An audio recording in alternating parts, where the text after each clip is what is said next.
a few rules of thumbs that I've learned is, even though when there is frenzy, there is noise, there's excitement, you subject to a lot of pressure between salespeople and client that force you to make sometimes decisions in a hurry. It's very important to be cool-headed. Very, very important to be cool-headed and to be able to step back and try to make as rational as you can decisions. If that means taking your time, you take your time. So I'd say the first thing is you need to have a personality that allows you to push back pressures from others,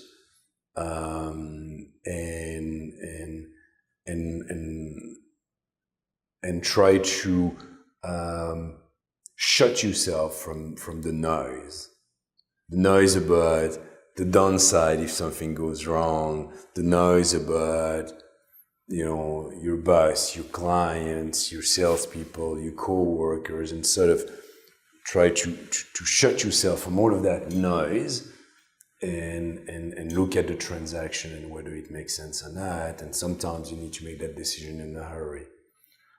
So that's the first thing that one has to learn, is to be able to push back and shut yourself, and sort of zero in on the transaction, the deal. The other thing that I believe is very important is consistency. Trading is not about doing really well for a couple of weeks and then take your foot off the pedal. You just can't. It's if you want to be a successful and a top-notch trader, you got to be consistent. You got to be working hard every day. You got to turn up every day on time. Be ready to operate. Lead your troop, and you just can't hide. Because the entire trading floor depends on you, and you're leading people with attitude. Whether you've had a good day the day before or a bad day, you need to be able to just move on. And that leads me to the next sets of skills. It's very important to be able to forget the price that you paid, or the previous transaction. Meaning, you need to decide at that second whether you want to buy or sell. You cannot think about previous transactions and let that influence your judgment. And that is a very common mistake for traders, where they let themselves influence by a previous decision, right?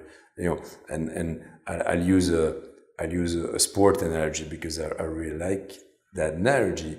If you're sitting there at the 3-point line taking a shot, remembering the shot that you just missed 3 minutes ago, you're gonna miss again.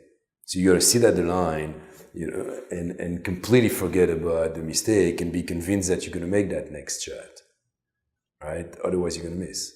And it's the same in trading. If you think about previous decisions, you are gonna repeat mistakes, which is why there's never a better trader than the one who's already made a lot of money that year, because he's not worried. He's making the rational decision most of the time.